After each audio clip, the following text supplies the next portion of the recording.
Lead cap పరిరక్షణ దిశ అనే అంశంపై గుంటూరులో రౌండ్ టేబుల్ సమావేశం జరిగింది. సమితి నాయకులు ముప్పిడి దైవ వరప్రసాద్, బేతపూడి విజయశేఖర్, చందోలు సోపారాణి, కిషోర్, మాజీ మంత్రి డొక్క మాణిక్య వరప్రసాద్ సమావేశంలో పాల్గొన్నారు. లీడ్ క్యాప్ ఏతర వారికి భూములు చెందటానికి వీలు లేదని తెలిపారు. సంస్థ ఏర్పాటు చేసి 50 ఏళ్లు గడిచినప్పటికీ చర్మకారుల జీవితాల్లో మార్పు రాలేదని అన్నారు. అదేవిధంగా సంస్థలో వెంటనే ఖాళీలను భర్తీ చేయాలని కోరారు. చర్మకారులకు నైపుణ్యం పెంచుకోవడం కోసం శిక్షణ కార్యక్రమాలు ఏర్పాటు చేయాలని సూచించారు. లిడ్ క్యాప్ని పరిరక్షించాలని దేవవరప్రసాద్ గారు కొన్ని సంవత్సరాలుగా ఆయన కృషి చేస్తున్నారు. వాళ్ళ టీం అంతా కూడా పనిచేస్తూ ఉంది. లిడ్ క్యాప్ ఎప్పటికప్పుడే వచ్చిన ప్రభుత్వాలల్లో ఏదో కార్యక్రమం చేయాలనుకోవడం, ఏమి చేయకపోవడం అనేది జరుగుతూ ఉంది. అది నిర్వీర్యమైపోతూ ఉంది. అది 1 కోటి మంది ప్రజల జీవితాలకు సంబంధించిన ఒక కార్పొరేషన్. అది దానికి చాలా వేలాది కోట్ల రూపాయల ఆస్తులు ఉన్నాయి. సుమారు 5,000 కోట్ల పైచిలకు ఖరీదయ్యే ఆస్తులు ఉన్నాయి. ముందు ప్రభుత్వానికి మా విజ్ఞప్తి ఏంటంటే, ఇది లిడ్ క్యాప్ ఆస్తుల్ని పరిరక్షించాలి. పరిరక్షణతో పాటు చెప్పులు కుట్టుకొని జీవించే, లేకపోతే చర్మకార వృత్తి మీద జీవించే ఆ కార్మికుల యొక్క ఉపాధి, వాళ్ళ యొక్క స్కిల్ డెవలప్మెంట్, వాళ్ళ యొక్క అప్గ్రేడేషన్ కోసం ఒక ప్రత్యేక స్కిల్ డెవలప్మెంట్ సెంటర్ పెట్టి దాన్ని అభివృద్ధి చేసి వాళ్ళ జీవన ప్రమాణాలు పెంచాలనేది మా యొక్క రిక్వెస్ట్ ప్రభుత్వానికి. అందువల్ల ఈ అన్ని కార్యక్రమాలని పరిరక్షించేందుకు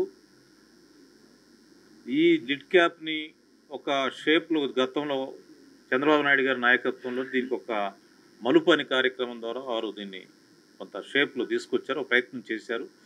ఇప్పుడు మళ్ళీ ఆ మలుపు కార్యక్రమాన్ని పునరుద్ధరించి ఈ లిడ్ క్యాప్ ఆస్తులను ఎలా పరిరక్షించాలి, ఎలా చర్మకారుల యొక్క ఉపాధి అవకాశాలను పెంచాలి, ఈ చెప్పులు కుట్టుకునే వాళ్ళ జీవితాలు ఎలా బాగు చేయాలనే దాని మీద ఒక స్టడీ కమిటీని బాపట్ల పార్లమెంట్ సభ్యులు కృష్ణప్రసాద్ గారి నాయకత్వంలోనే వేస్తే బాగుంటుంది. లిడ్ క్యాప్ చైర్మన్ గారు పిల్లి మాణిక్యరావు కూడా దాంట్లో వేస్తే వాళ్ళిద్దరి నాయకత్వంలో ఈ వరప్రసాద్ గారు లాంటి వాళ్ళని కమిటీగా వేసి ఒక రిపోర్ట్ తీసుకుని ప్రభుత్వం ముందుకెళ్తే వేలాది మందికి ఉపయోగం జరుగుతుంది. భూములు ఏమైతే ఉన్నాయో వాటిని రక్షించాలి. చర్మకారేతరులకు చెందకూడదు. చర్మకార పొలంలో పుట్టి ఆ వృత్తి చేసుకునేటువంటి వారికి ఆ భూములు ఉపయోగపడాలి. రెండవది, లిడ్ క్యాప్ పెట్టి 53 సంవత్సరాలు అయ్యింది. స్వర్ణోత్సవం జరుపుకున్నది. కానీ చర్మకారుడి జీవితంలో స్వర్ణమే లేదు, కానీ సొంతమే మిగిలింది. కాబట్టి ఆ పార్టీ ఈ పార్టీ అని కాదు, కానీ 1973లో ఏర్పడినప్పటి నుంచి కూడా చిత్తశుద్ధి లేని పాలకుల వలన, జవాబుదారు లేని లిడ్ క్యాప్ అధికారుల వలన ఆ లిడ్ క్యాప్ సంస్థ నిర్వీర్యం అయిపోయి ఉన్నది.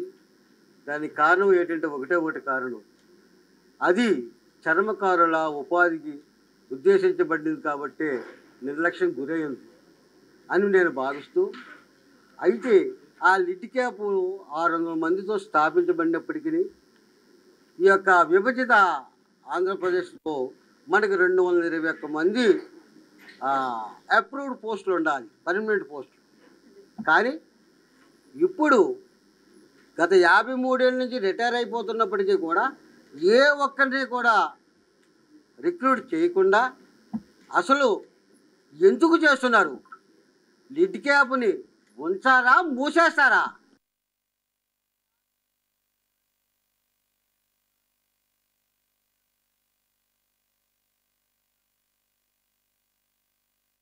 ప్రభుత్వాన్ని మనం అడిగేది ఏంటంటే, నిధులు ఇవ్వండి, పార్కులు కట్టండి, చర్మకారుడికి ఉపాధి కట్టండి. లిడ్ క్యాప్ ఎందుకైతే స్థాపించబడిందో ఆ ఆశయం కోసమే చిత్తశుద్ధితో పాలకులు, అధికారులు చేసి ఈ యొక్క చర్మకారుల జీవితంలో వెలుగు నింపే ఈ లిడ్ క్యాప్ని బ్రతికించమని ఈ యొక్క రౌండ్ టేబుల్ సమావేశంలో చర్చించి భవిష్యత్ కార్యాచరణ ద్వారా ముఖ్యమంత్రి గారికి, deputy chief minister Pawan Kalyan గారికి కలగటం జరుగుతుందని, ఒక కమిటీని కూడా వేళ ఏర్పాటు చేసుకుంటున్నామని, అలాగే రాష్ట్రం మొత్తం మీద ఒక 10 ఇటువంటి రౌండ్ టేబుల్ సమావేశం ఏర్పాటు చేయడానికి లిడ్ క్యాప్ పరిరక్షణ సమితి ప్రయత్నాలు చేస్తున్నది. ఈ రోజున గుంటూరులో లిడ్ క్యాప్ పరిరక్షణ సమితి ఆధ్వర్యంలో ఏర్పాటు చేసిన ఈ లిడ్ క్యాప్ దిశ కార్యక్రమానికి చేసినటువంటి అందరికీ కూడా హృదయపూర్వక నమస్కారాలు. లిడ్ క్యాప్ అనే ఒక సంస్థ మాదిగల అభివృద్ధికి చర్మకారుల అభివృద్ధికి ఏర్పాటు చేయబడిన సంస్థ. గతంలో దాదాపు 1970 నుంచి ఈ సంస్థ ఎన్నో ఆటుపోట్ల మధ్య వెనక్కి నెట్టివేడుతూ వస్తున్నప్పటికీ ప్రస్తుతం ఎన్డీఏ కూటమి ప్రభుత్వం లిడ్ క్యాప్ని రక్షించాలి, దాని ద్వారా చర్మకారుల జీవితాల్లో వెలుగు నింపాలి, అలాగే మాదిగలు ఈ లిడ్ క్యాప్ ద్వారా వారి జీవితాల్లో మార్పు రావాలని చెప్పేసి ఒక దృఢ సంకల్పంతో ముందుకు వెళ్తుంది. ఎందుకంటే లిడ్ క్యాప్ ద్వారా రాష్ట్రంలో ఉన్న భూములన్నింటినీ ఏదైతే పార్కులు కేటాయించారో ఆ భూముల్ని తిరిగి పునరుద్ధరించాలి, పార్కుల్ని పునరుద్ధరించాలి, వాటికి నిధులు కేటాయించి బడ్జెట్ కేటాయించి ముందుకెళ్లాలని గౌరవ లిడ్ క్యాప్ చైర్మన్ గారు పిల్లి మాణిక్యరావు గారు కూడా వారు దీనికోసం ఎంతో కష్టపడుతున్నారు.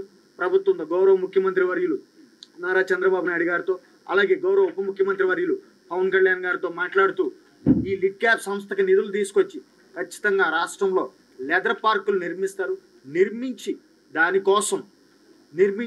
దాని ద్వారా చర్మకారుల జీవితాల్లో మాదిగల జీవితాల్లో వెలుగులు నింపుతారు. దానితో పాటు ఈ లిడ్ క్యాప్ పరిరక్షణ సమితి ఏదైతే ఉందో పెద్దలు దైవర ప్రసాద్ గారు, అలాగే ఈ సొసైటీ సభ్యులు వారందరూ ఇచ్చే సలహాలను కూడా ఖచ్చితంగా ఈ కార్పొరేషన్ లిడ్ క్యాప్ తీసుకుంటుంది.